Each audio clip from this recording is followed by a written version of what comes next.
Queridos irmãos, gostaria de começar essa mensagem fazendo uma distinção aqui entre luz e calor. A distinção entre luz e calor, ao estudarmos um texto bíblico, é uma analogia muito útil para nos ajudar a entender a diferença de uma compreensão intelectual do texto e o impacto que o texto deve causar na nossa vida, um impacto transformador. Luz, obviamente, conforme eu mencionei aqui, está se referindo a essa compreensão intelectual do texto, envolve a interpretação correta do que o texto diz, considerando seu contexto histórico, seu contexto literário, o significado das palavras, a mensagem teológica que aquele conjunto de versículos está transmitindo.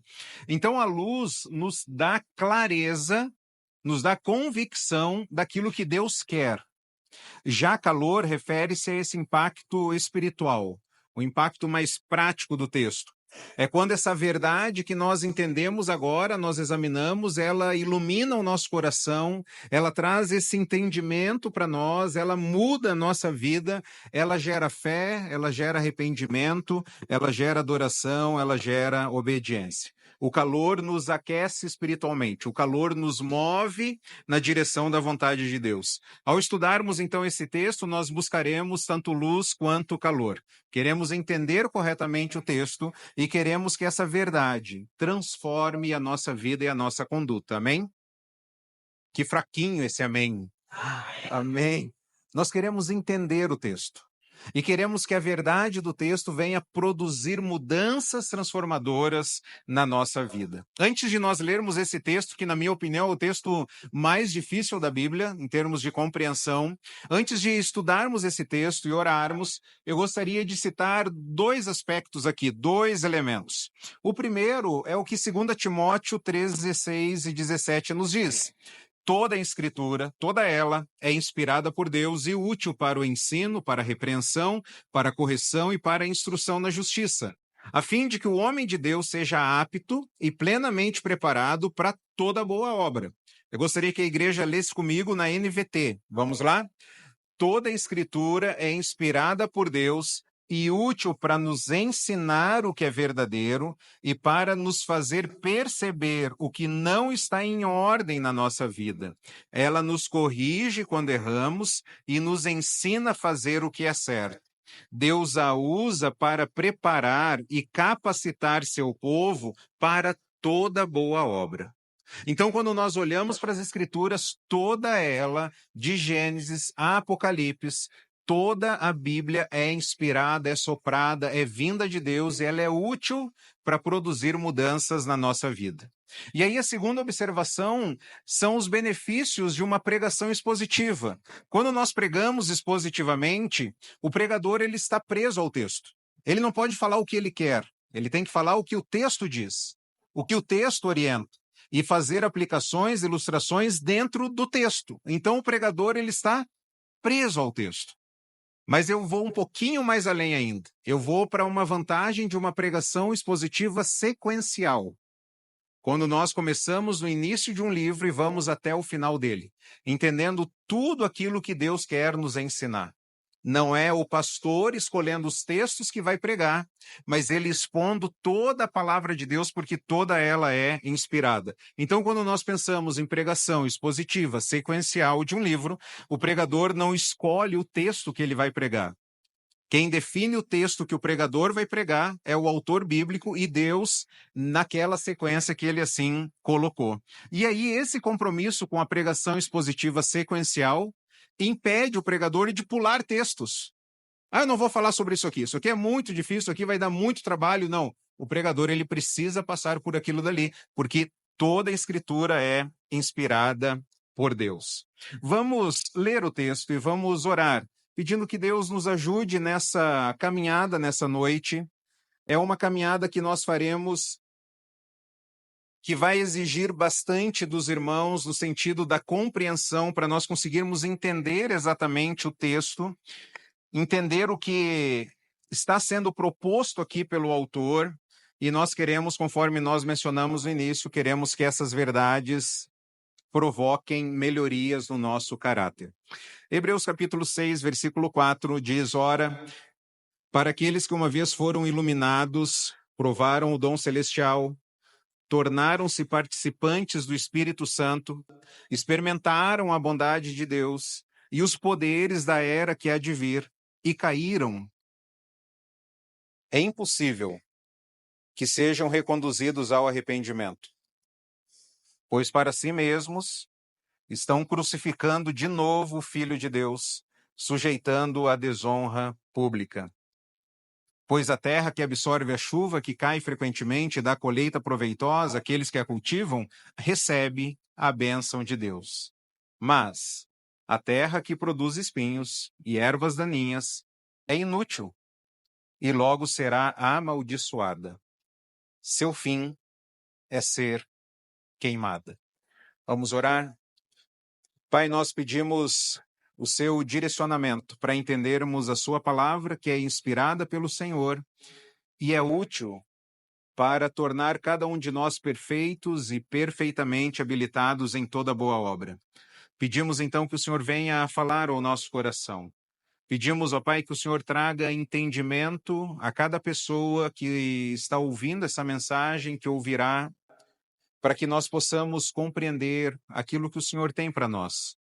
E que após esse estudo, esse exercício, nós possamos sair transformados, mais parecidos com Jesus, vivendo, ó Pai, para a sua glória e vivendo para o seu louvor. É no nome de Jesus Cristo que nós oramos. Amém. Amém. Nós lemos o texto da palavra de Deus, você acompanhou na sua versão, e hoje é uma mensagem um pouco diferente, que nem eu mencionei, em vários momentos você vai ser desafiado, exercitado, né? É importante que talvez você tome nota, tire fotos, registre para depois refletir, porque eu creio que essa era a intenção do autor, era causar um impacto que nos levasse a pensar. Então, nesse momento, como todas as mensagens, você precisa ser bereano, você precisa examinar as escrituras para ver se é assim mesmo. Então vá tomando nota, vá ouvindo, interpretando, lendo, anotando, fazendo referências para que isso te ajude. E eu gostaria que nós lêssemos juntos o texto agora. E eu fiz alguns destaques aí que é importante na nossa caminhada. Então leia junto comigo, de novo, numa única versão agora, para nós entendermos. Vamos lá. Ora, com respeito àqueles que uma vez foram iluminados, provaram o dom celestial, tornaram-se participantes do Espírito Santo, experimentaram a bondade da palavra de Deus e os poderes da era que há de vir, mas caíram, é impossível que sejam conduzidos novamente ao arrependimento, pois estão crucificando para si mesmos o Filho de Deus, sujeitando a desonra pública, pois a terra que absorve a chuva que cai frequentemente e dá colheita proveitosa àqueles que a cultivam, recebe a bênção de Deus. No entanto, a terra que produz espinhos e ervas daninhas é inútil, e logo será amaldiçoada. O seu fim é ser queimado. Nós vemos aqui que o texto ele mostra a impossibilidade daqueles que se desviaram. Aqueles que foram experimentados, iluminados, se tornaram participantes, provaram, experimentaram a graça de Deus e caíram. O texto diz que é impossível trazer de volta essas pessoas ao arrependimento, porque é como se elas estivessem de novo crucificando a Jesus, expondo eles a uma vergonha pública. E aí o autor ele fala no versículo 7 e 8 ele usa uma ilustração acerca de uma terra que recebe a chuva e que produz uma colheita. Então ela vai receber a bênção de Deus, e diante da outra terra que não produz o fruto que Deus deseja, mas produz espinhos e ervas daninhas, ela enfrentará um severo julgamento. Quais são os desafios nesse texto aqui? Talvez você já percebeu. O primeiro desafio que nós encontramos aqui: existe uma possibilidade de perder a salvação? Existe uma possibilidade de eu estar nesse grupo onde eu fui iluminado, eu provei o dom celestial, eu me tornei participante, eu experimentei e de repente eu caí. Eu perdi isso. Será que existe a perda de salvação?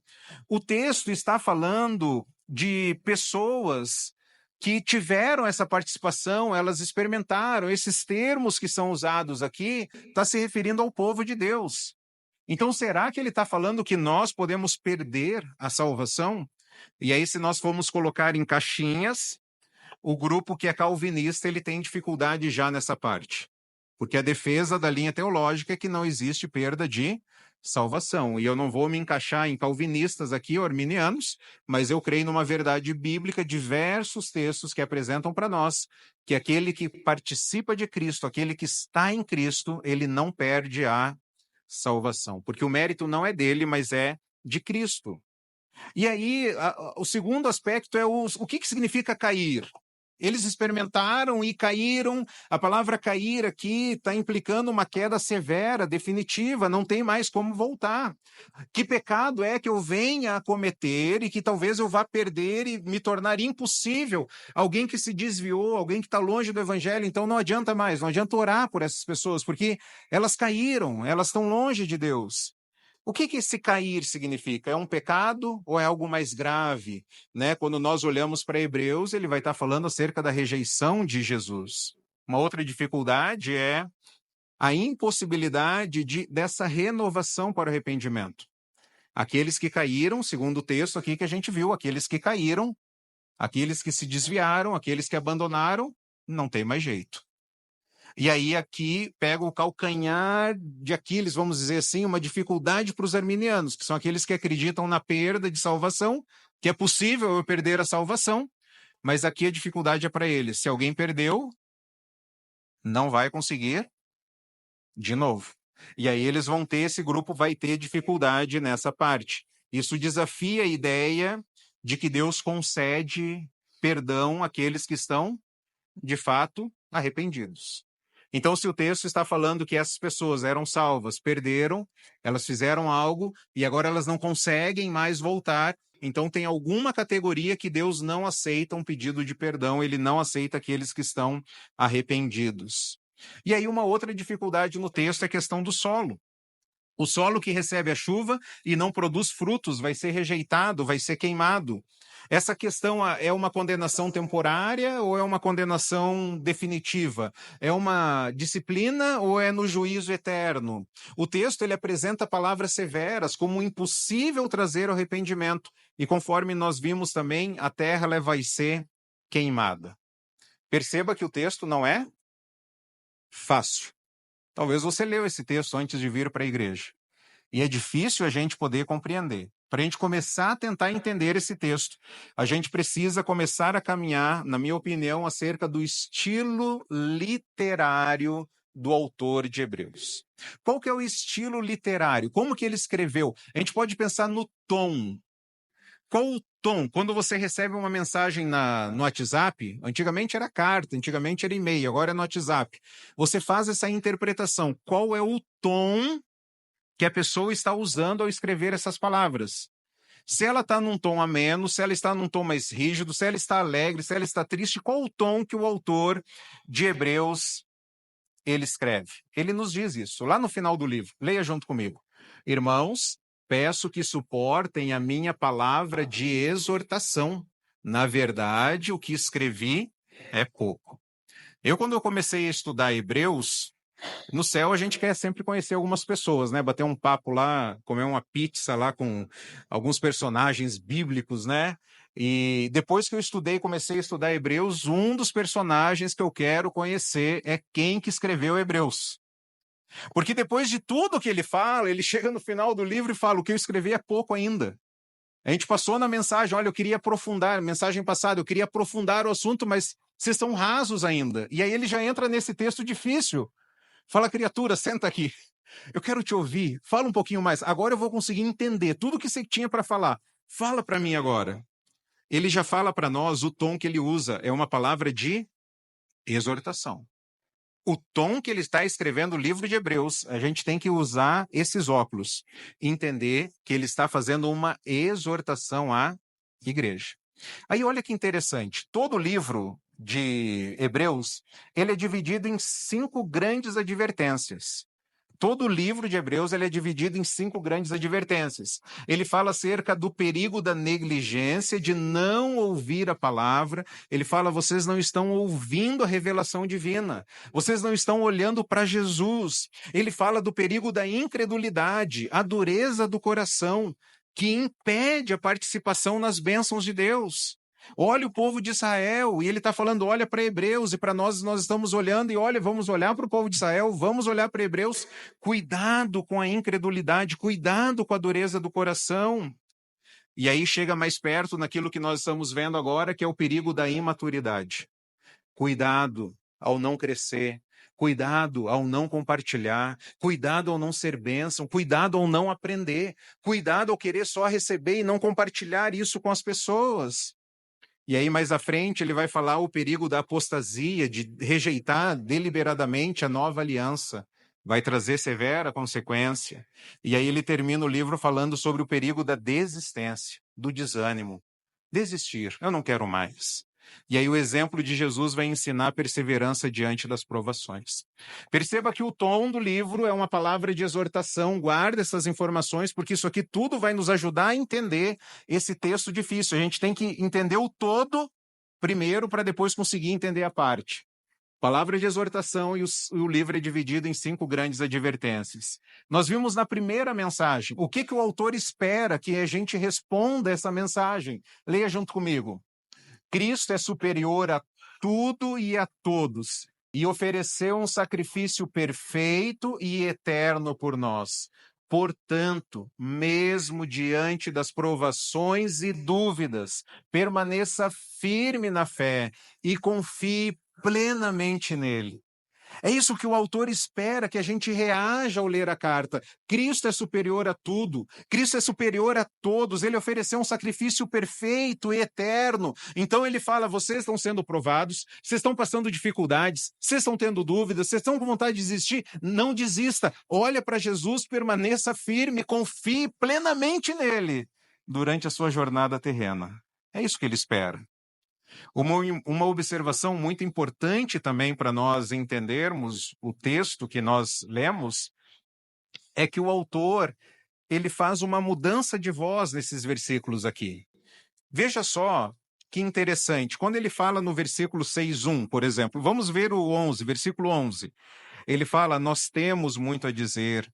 Versículo 11 ainda ele fala, vocês se tornaram. Versículo 12, vocês precisam. 6:1, deixemos os ensinos elementares, avancemos.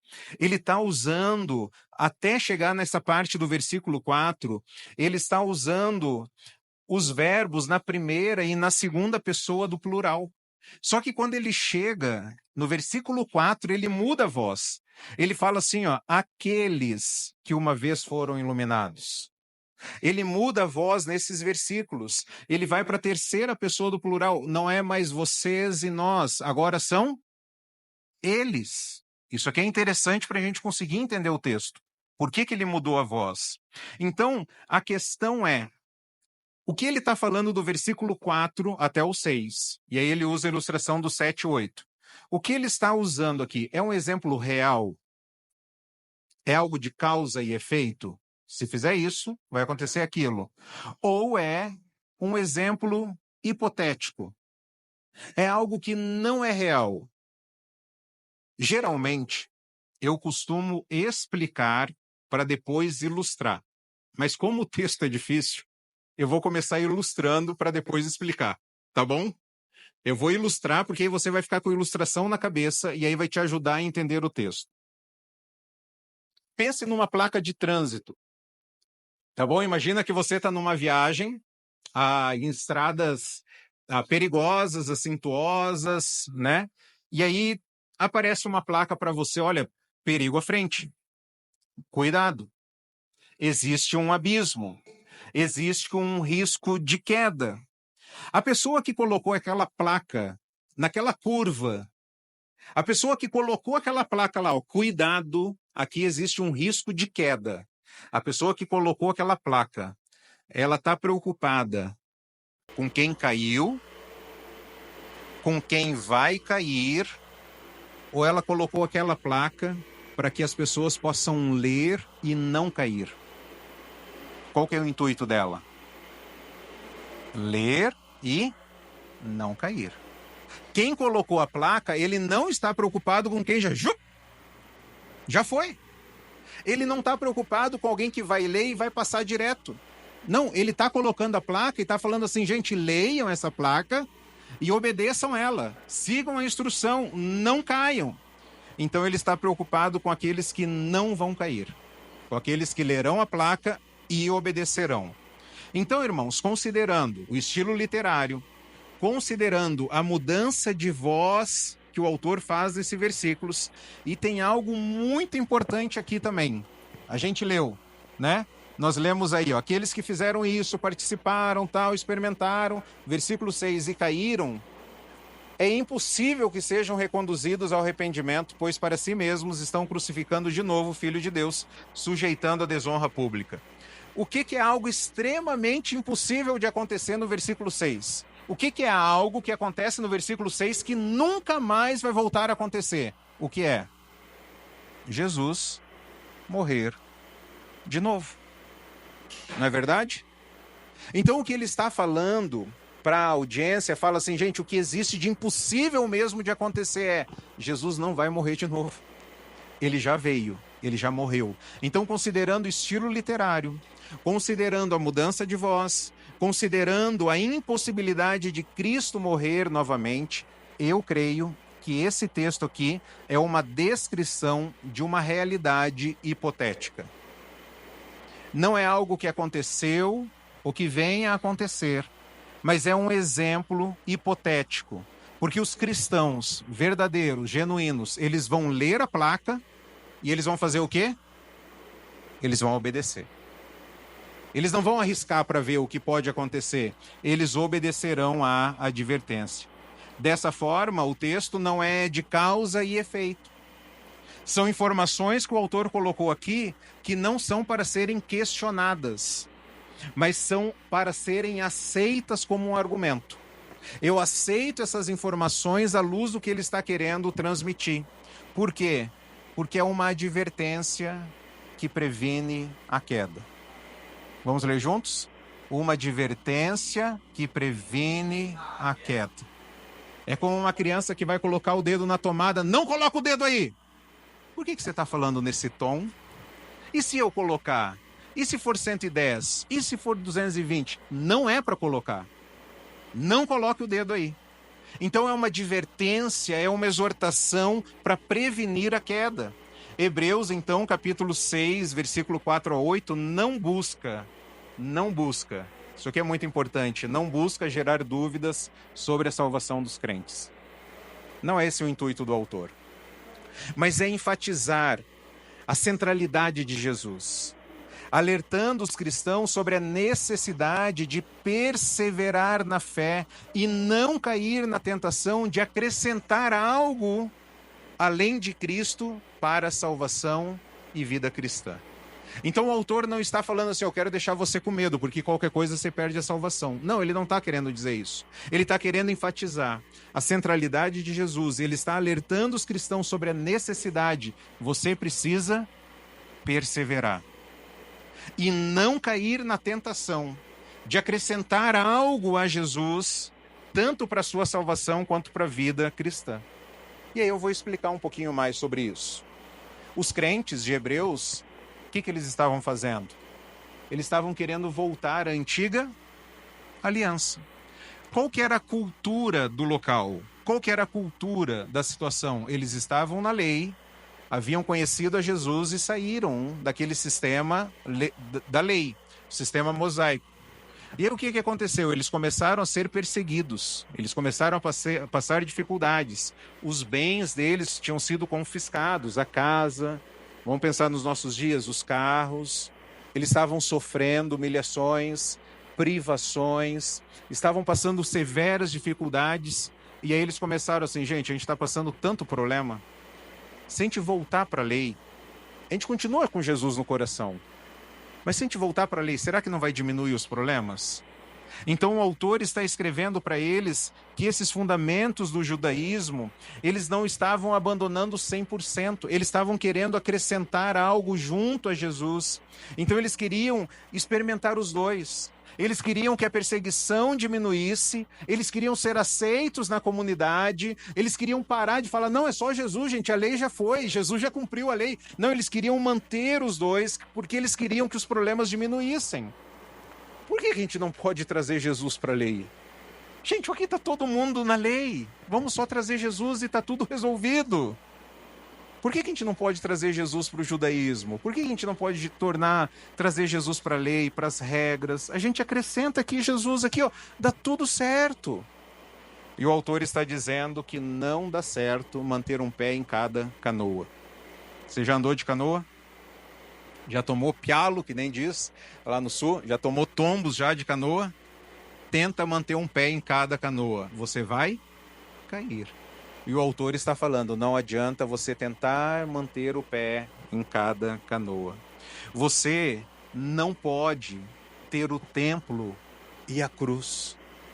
Você não vai conseguir estar na antiga aliança, seguindo a antiga aliança, seguindo Moisés e seguindo a Jesus. A antiga aliança já foi cumprida por Cristo. A nova aliança é essa consumação da antiga aliança. Você precisa, crente, avançar. Você precisa continuar, você não pode retroceder. Você deve permanecer em Cristo, você deve experimentar essas bênçãos da nova aliança, mas os dois não, porque você já está vindo da lei, Jesus cumpriu a lei, agora permaneça em Cristo. Você não pode voltar para o judaísmo, porque Jesus não vai morrer de novo. Você não adianta você querer voltar, isso não vai acontecer, isso é impossível de acontecer. Jesus não vai ser morto de novo. E se você tentar voltar, é como se você estivesse colocando Jesus à vergonha pública. Porque ele já veio morrer para cumprir a lei, e você está querendo acrescentar Jesus ao seu conjunto de regras. Um pastor que ama a sua igreja, ele adverte acerca dos perigos. Se você fizer isso, você não vai ter aquilo. Se você ficar no judaísmo, você não vai ter a Cristo. Olhar para o templo te atrapalha de olhar para Jesus. Olhar para as leis te impede de olhar o Evangelho. Olhar as regras te impede de encarar a liberdade que Jesus trouxe para você. Olhar para o jugo que foi colocado sobre os ombros, sobre os seus ombros, te impede de experimentar a leveza que Jesus tem para você. Pense em Jesus. Jesus é maior do que o templo. Olhe para ele, desfrute dele, pare de querer voltar para as regras. Caminhe com Jesus. É uma advertência para não cair. Conforme eu mencionei, a ênfase não é causa e efeito, mas é um alerta de um pastor preocupado com a igreja e está alertando a igreja, cuidado, cuidado, porque é como se você estivesse querendo crucificar Jesus de novo. Quem lê a advertência, preste bem atenção nessa frase, quem lê a advertência anula a possibilidade de cair. Quem lê com atenção a advertência, ela exclui, ela deixa de ser uma possibilidade real, porque ela vai evitar o perigo de cair naquele penhasco. Com esses versículos, o autor não está presumindo uma situação real, uma possibilidade, mas ele está querendo fazer o quê? Ele está querendo emocionar, ele está querendo impactar, ele está querendo chacoalhar, ele está querendo despertar a igreja. Acorda, igreja, presta atenção, olha para Jesus, pensa. Ele quer causar uma profunda reflexão, ele quer que aquelas pessoas falassem assim, gente, olha o que a gente está tentando fazer. A gente está deixando de olhar para Jesus para tentar acrescentar Jesus em mais alguma coisa. Ou é Jesus ou é nada. Quando a gente coloca o Jesus, mais eu preciso disso. É Jesus mais aquilo. Nós cantamos aqui, só Jesus nos traz felicidade. Só Jesus nos traz alegria. Com Jesus eu sou o quê? Feliz, eu não preciso de mais nada. Quando nós queremos Jesus e mais alguma coisa, nós estamos dizendo que Jesus é insuficiente. Jesus é insuficiente, ele não é supremo. Eu preciso dele mais algo. Então o autor ele quer gerar uma profunda reflexão para pensar e meditar. Quero te dar um outro exemplo para te ajudar a entender o que o autor está querendo transmitir. Digamos que você, ao terminar o culto, você deseja mandar uma mensagem para alguém e os seus dados móveis ele não está funcionando. E aí você está ficando um pouco nervoso com isso. Os dados móveis não estão lá funcionando, e aí aquela mensagem urgente, você precisa mandar uma mensagem para alguém e não funciona, e aí você vai ficando nervoso, e aí você diz, olha, se isso aqui não funcionar nos próximos 2 minutos, eu vou mandar a mensagem como pombo correio. Alguém já mandou mensagem aqui por pombo correio? Mas todos nós sabemos o que é mandar mensagem por pombo correio. Eu preciso mandar uma mensagem lá para Rondônia. Eu vou pegar um pombo correio aqui e vou mandar uma mensagem que vai chegar mais rápido do que eu esperar a internet funcionar. Você consegue imaginar essa situação? Você conseguiu imaginar? Sim ou não? Conseguiu imaginar. Só que essa é uma possibilidade real de acontecer? Você vai pegar um pombo correio e vai mandar para Rondônia a mensagem? Não vai. Mas você conseguiu imaginar, não conseguiu? É isso que o autor está fazendo. Ele usa um exemplo que você consegue imaginar, mas não é possível de acontecer. Pegou a ideia? Você está esperando pegar Você está esperando alguém chegar e você precisa ir agora lá para... Vamos imaginar aqui que você precisa ir para São Paulo depois do culto. E você combinou com alguém aí, com um táxi, às 20 horas para passar aqui na frente e te pegar. Aí deu 20h30, não veio. Deu 21 horas, a pessoa não chegou. Aí você fala, se não chegar daqui em 5 minutos, eu vou ir a pé para São Paulo. Não é possível. Dá para imaginar, dá para imaginar. Mas é possível de realizar? É uma possibilidade que isso vai acontecer? Não, ela vai buscar outra alternativa. Então, o que o autor está querendo dizer, ele está querendo chamar a atenção para algo que estava acontecendo, mas que não é possível de acontecer. Pegou a ideia? E aí ele coloca uma placa, cuidado para não cair. É imaginável uma situação assim. A gente fica chocado com esse texto. A pessoa consegue imaginar um cenário desse. É concebível, é algo que pode ser pensado e considerado como uma possibilidade, mas não é uma possibilidade real. Não é algo provável de acontecer. Você consegue entender agora quando eu disse o autor quer gerar uma profunda reflexão na igreja? Ele quer impactar a igreja. O que está acontecendo? Ele está dizendo, olha o absurdo que vocês estão querendo fazer.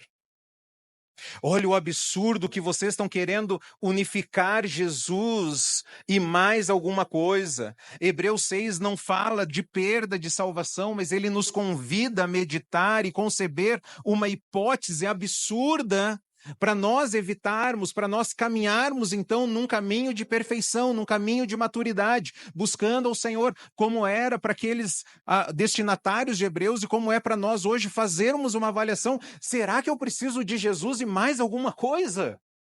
E se Jesus recolher o seu filho, você vai poder dizer assim, eu sou feliz com Jesus. Se Jesus recolher o seu emprego, se Jesus levar alguém que você ama, se Jesus levar o seu carro, se você voltar hoje para casa e a sua casa tiver sido furtada, você vai poder dizer, eu sou feliz com Jesus, porque ninguém vai tirar Jesus de mim. Os homens podem tirar a minha saúde, os homens podem tirar a minha vida, mas ninguém vai tirar a minha alma, porque só Jesus me basta. É isso que o autor quer trazer, essa convicção, essa reflexão. Hebreus, então, busca enfatizar a centralidade de Jesus, alertando os cristãos sobre a necessidade de perseverar na fé.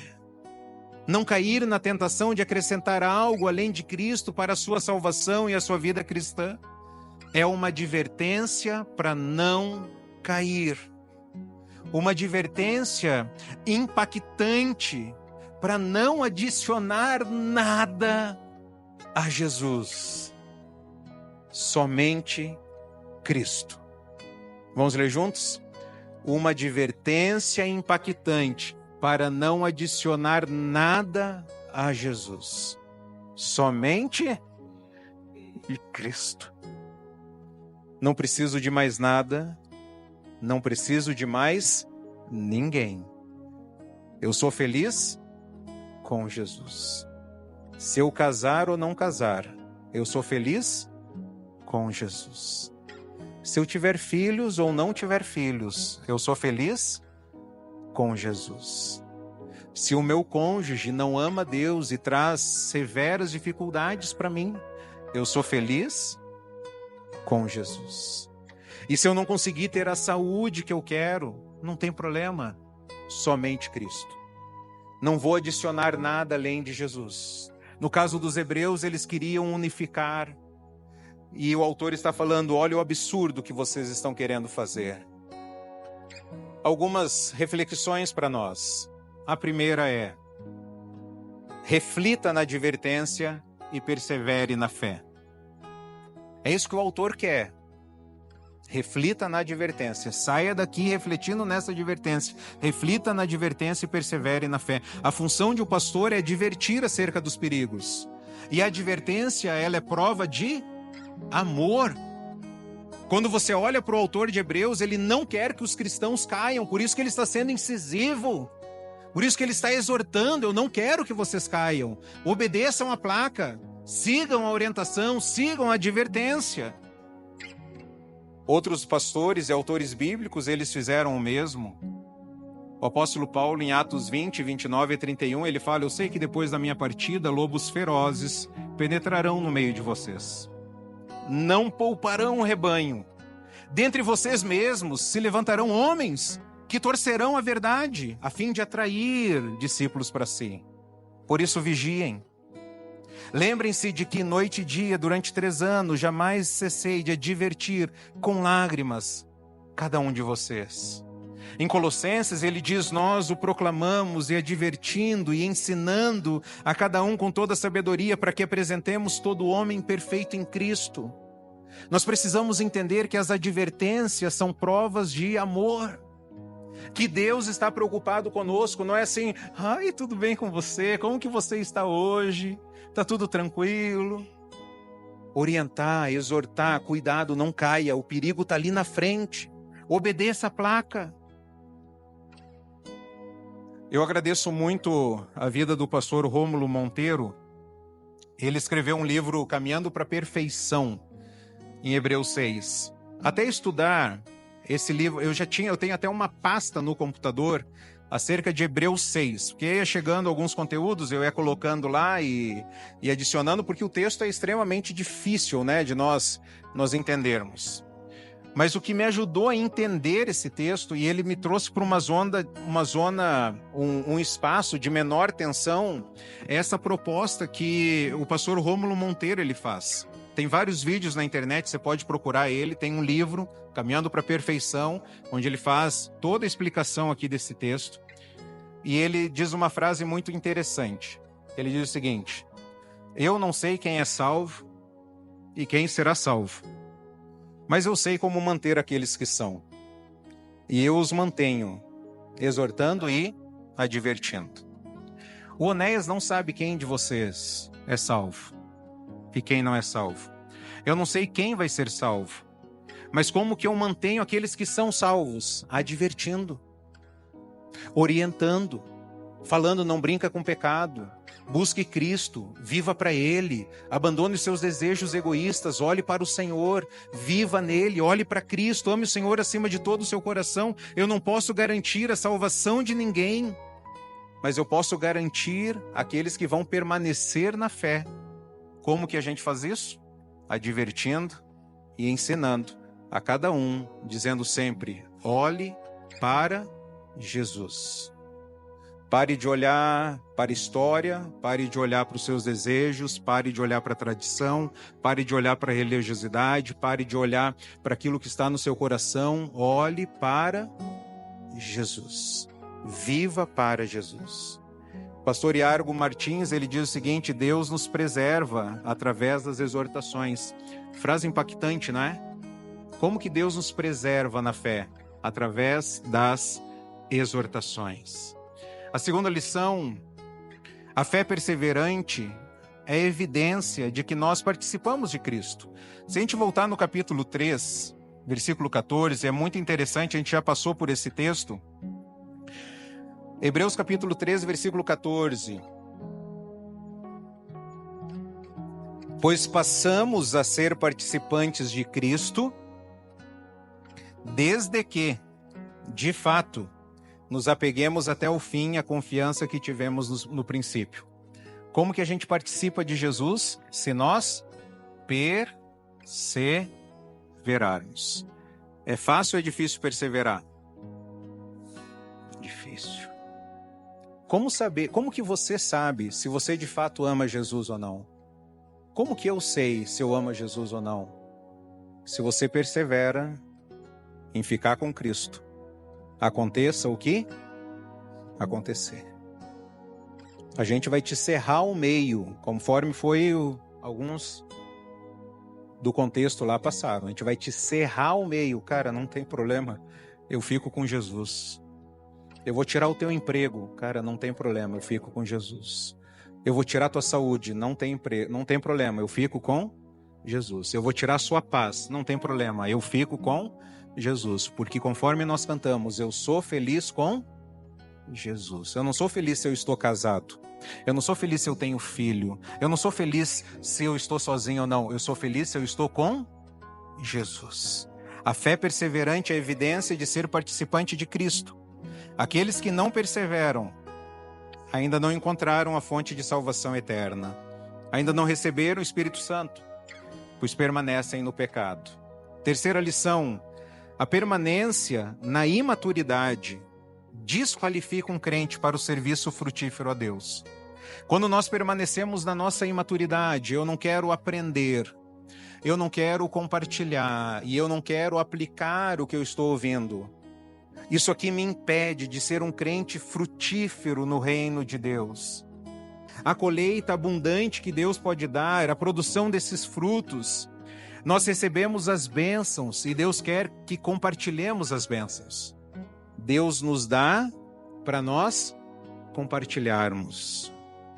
E aí, se nós não fizermos isso, o texto vai apresentar uma ilustração que é como uma terra que está produzindo espinhos e ervas daninhas. Quarta lição: examine a sua fé. Você persevera e dá frutos, ou apenas recebe as bênçãos de Deus sem transformação?